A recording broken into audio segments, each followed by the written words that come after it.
Hello and welcome all of you. आप सब कैसे हो? उम्मीद करता हूँ आप सब अच्छे होंगे।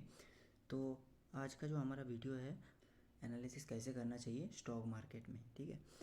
तो आज का जो हमारा टॉपिक है यही है कि एनालिसिस क्या है, व्हाट इज़ एनालिसिस, एनालिसिस क्या है और type of analysis in stock market. तो उसके बाद हम डिस्कस करेंगे कि फंडामेंटल एंड टेक्निकल एनालिसिस और एनालिसिस स्टॉक मार्केट में कैसे करना चाहिए।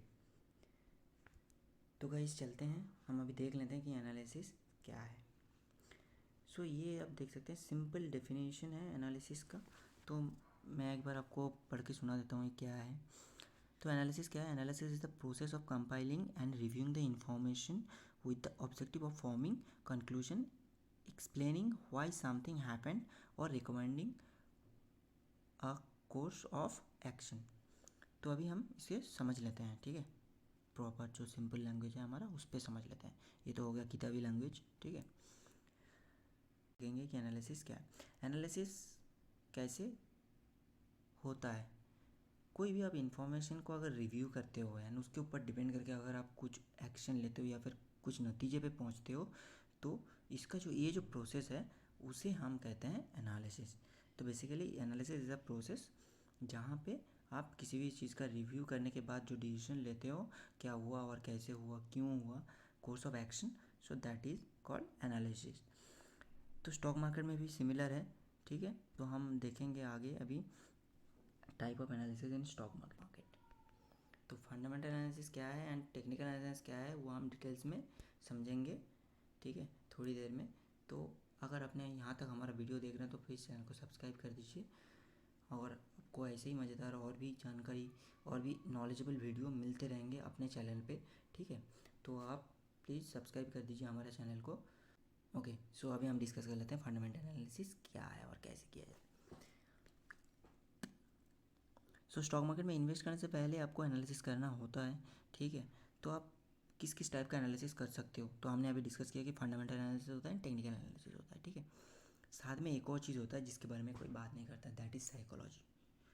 एंड मेरा मानना ये है कि वो सबसे ज़्यादा इंपॉर्टेंट है, आपका एनालिसिस से भी ज़्यादा इंपॉर्टेंट है साइकोलॉजी। एनालिसिस तो सीखने के लिए आपको ज़्यादा टाइम नहीं चाहिए, हार्डली आपको कितना टाइम चाहिए, आप डेली का 1 घंटा करके 30 दिन दो, आप सारे एनालिसिस सीख जाओगे, सिंपल है। लेकिन जो साइकोलॉजी है उसको बिल्ड करने के लिए लोगों को सालों लग जाते हैं, ठीक है, अपना साइकोलॉजी सही करने के लिए। चाहे वो आप स्टॉक मार्केट में इन्वेस्ट करें, ट्रेड करें, कुछ भी करें, आपको साइकोलॉजी से ही होना चाहिए। तो हम साइकोलॉजी के ऊपर पूरा वीडियो डिटेल्स में बनाएंगे। तो अभी हम समझते हैं फंडामेंटल एनालिसिस क्या है। तो फंडामेंटल एनालिसिस आपका ये किताबी लैंग्वेज में लिखा हुआ है, आप देख सकते हो। मैं आपको सिंपल लैंग्वेज में समझाता हूँ कि क्या है, ठीक है। तो ये पेन एक आपका, मान लीजिए ये पेन एक आपका एसेट है, इनका जो वैल्यू है, तो ये वैल्यू क्यों है, किसके वजह से इसका वैल्यू है, क्या इसका वैल्यू फ्यूचर में बढ़ सकता है, अगर बढ़ सकता है तो उसके पीछे रीज़न क्या है, क्या स्कोप है, क्या अपॉर्चुनिटी है, क्या ये पेन जो बना रहा है, जो कंपनी बना रहा है, तो वो कंपनी जो ये प्रोडक्ट बना रहा है, बिकॉज ये तो एक प्रोडक्ट है, ठीक है। तो आप ये देखिए, जो कंपनी पेन बना रहा है, क्या ये पेन आगे चल के अच्छा काम करेगा कि नहीं करेगा, आगे लोगों को क्या पेन का ज़रूरत पड़ेगा। तो दिस इज़ अ कंसर्न जो फंडामेंटली क्या देखा जाता है, आपका अकाउंट्स देखा जाता है, आपका बिजनेस आइडियाज़ देखा जाता है, एंड आपका बिजनेस का जो ग्रोथ है वो देखा जाता है, कैसे काम करता है, ठीक है।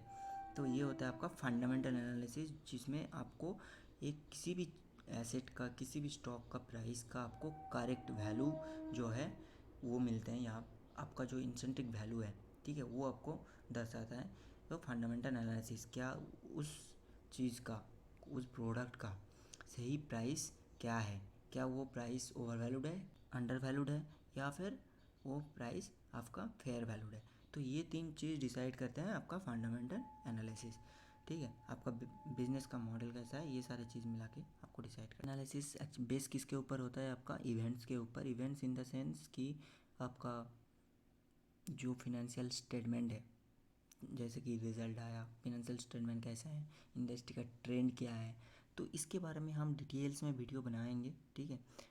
पूरा फंडामेंटल एनालिसिस के ऊपर हम डिटेल्स में वीडियो बनाएंगे कि हाउ फंडामेंटल एनालिसिस, मतलब कैसे फंडामेंटल एनालिसिस कर सकते हो आप, और क्या क्या आप सीख सकते हो। तो ये बेसिक था फंडामेंटल एनालिसिस का कि फंडामेंटल एनालिसिस से आपको क्या क्या पता चलता है, ठीक है, वो क्या क्या मालूम पड़ता है कि फंडामेंटल एनालिसिस से अगर आप फंडामेंटल एनालिसिस करोगे तो आपको किसी भी चीज़ का सही कीमत पता चलेगा। ये है ऑन अ सिंगल लैंग्वेज। आप किसी भी चीज़ का अगर आपको सही कीमत निकालना है तो फिर आपको फंडामेंटल एनालिसिस करना पड़ेगा, ठीक है। तो अभी हम चलते हैं टेक्निकल एनालिसिस पे। तो हम इतना ज़्यादा प्रमोट नहीं किया जा चुका था, तो जिसकी वजह से आपको सबको लगता था कि फंडामेंटल एनालिसिस सब कुछ है, लेकिन आज का डेट में आपका टेक्निकल एनालिसिस बहुत कुछ होता है, ठीक है। तो कहीं कहीं इन्वेस्टर मतलब कोई कोई ट्रेडर या फिर इन्वेस्टर क्या करते हैं, सिर्फ फंडामेंटल एनालिसिस के बेस जो फंडामेंटल एनालिसिस उसके ऊपर बेस करके भी ट्रेड ले सकते हैं, क्योंकि आप फंडामेंटल एनालिसिस से ज़्यादा टेक्निकल एनालिसिस जो है वो आपको मोर एक्यूरेसी प्रोवाइड करते हैं। टेक्निकल एनालिसिस आपको क्या बताता है, टेक्निकल एनालिसिस ये होते हैं आपका, ये प्राइस डिपेंड होते हैं। ये जो प्राइस एक्शन देख रहे हैं आप, ये प्राइस डिपेंड होता है। इसे आपको पता चल जाता है कि ट्रेंड क्या है, मार्केट किस दिशा में जाने वाला है, क्या प्राइस ऊपर जाएगा, क्या प्राइस नीचे आएगा, क्या मूवमेंट आएगा, कितना वॉल्यूम है, ठीक है। तो ये सारी चीज़ें आते हैं आपका टेक्निकल एनालिसिस के अंदर। जो फंडामेंटल एनालिसिस है वो आपका, अगर आप बिज़नेस सोच के इन्वेस्ट कर रहे हो कि हाँ मुझे इस कंपनी में, मान लीजिए ABCD कंपनी है, उसमें इन्वेस्ट करना है, ठीक है, तो आप वो देखोगे कि कंपनी के पास डेप्ट कैसा है, कंपनी के पास डेप्ट कितना है, रिजर्व कितना है, कंपनी का जो PE है वो क्या है, ROE क्या है, ROC क्या है, तो ये सारी चीज़ आप देखोगे। तो वो सारी चीज़ जो है वो है आपका फंडामेंटल एनालिसिस। टेक्निकल एनालिसिस के अंदर आप क्या देखोगे कि प्राइस। सो अभी टेक्निकल एनालिसिस के अंदर सबसे ज़्यादा इंपॉर्टेंट जिसे दिया जाता है वो है प्राइस एक्शन। अगर आपको टेक्निकल एनालिसिस पूरा मास्टर करना है तो आपको प्राइस एक्शन पे मास्टर होना पड़ेगा, ठीक है, क्योंकि प्राइस एक्शन से डिपेंड करने के बाद सारे इंडिकेटर्स बनते हैं। आपका जो कैंडल स्टिक पैटर्न का वीडियो हमने बनाया, कैंडल स्टिक पैटर्न में भी आप देख सकते हो कि कैंडल कैसे बनते हैं। ये भी कैंडल कैसे बनता है कि एक बायर एंड सेलर का बीच में जो भी ट्रांजैक्शन होता है उसी के हिसाब से आपका कैंडल बनता है, चाहे वो रेड हो या फिर ग्रीन हो। ग्रीन होगा तो वो दिखाएगा आपका बुल, मतलब बुलिश कैंडल, रेड होगा तो ये होगा आपका बेयरिश कैंडल, मतलब बेयर ने प्राइस को ऊपर से नीचे लाया। और अगर बुलिश कैंडल होगा तो बुलिश कैंडल क्या करता है, बुल ने प्राइस को नीचे से ऊपर लेके गया। तो वो हो गया हमारा कैंडल स्टिक पैटर्न। तो हम कैंडल स्टिक पैटर्न में देख लेंगे डिटेल्स में, ठीक है। तो ये जो प्राइस एक्शन है ये बहुत बड़ा सिलेबस है, तो इस पे हम अलग से वीडियो डेफिनेटली सारी चीज़ में हम अलग से मास्टर्स वीडियो बनाएंगे, ठीक है। एक एक चीज़ हम बारीकी से समझेंगे। अभी हमसे बेसिक के बारे में बात कर रहे हैं कि आप कौन सा एनालिसिस कर सकते हो और कौन सा एनालिसिस के बेसिस पे आप स्टॉक मार्केट में ट्रेड कर सकते हो, ठीक है। तो गाइज़ आपने अगर अभी तक यहाँ तक हमारे चैनल को देख रहे हो तो उम्मीद करता हूँ कि आप बहुत कुछ सीख रहे होंगे, ठीक है। तो चलिए आगे भी हम कंटिन्यू करते हैं हमारा ये सेशन। तो अभी हम देख रहे हैं कि प्राइस एक्शन मतलब प्राइस क्या एक्शन कर रहा है, ये हो गया टेक्निकल एनालिसिस का मेन ऑब्जेक्टिव यही है, प्राइस। उसके बाद आते हैं इंडिकेटर्स। इंडिकेटर्स क्या है, ये प्राइस ड्रिवन इंडिकेटर्स है, मतलब प्राइस का डेरिवेटिव्स है, ठीक है। अगर आपने सुना होगा फ्यूचर एंड ऑप्शन के बारे में, जैसे फ्यूचर का डेरिवेटिव्स होता है ऑप्शन, ठीक है। जैसे फ्यूचर ऊपर जाता है तो फिर ऑप्शन का प्राइस ऊपर जाता है, फ्यूचर नीचे आता है तो ऑप्शन का प्राइस नीचे जाता है। तो ऐसे ही प्राइस एक्शन प्राइस एक ऐसा चीज़ है जिसके ऊपर डिपेंड होता है आपका सारे इंडिकेटर, जितने सारे इंडिकेटर्स है सारे इंडिकेटर आपका प्राइस का रिलेटेड है, ठीक है। तो दूसरा हो गया हमारा कैंडलस्टिक पैटर्न, तीसरा हो गया हमारा सपोर्ट एंड रेजिस्टेंस। तो ये सारे एक एक स्टेप है कैंडलस्टिक पैटर्न टेक्निकल एनालिसिस का। तो हम आगे जैसे ही आगे बढ़ेंगे डिस्कस करेंगे सारे चीज़ बारीकी से कि टेक्निकल एनालिसिस क्या है एंड फंडामेंटल एनालिसिस क्या है। तो हमने अभी तक यहाँ तक अगर देखा है कि technical analysis and fundamental analysis क्या होता है।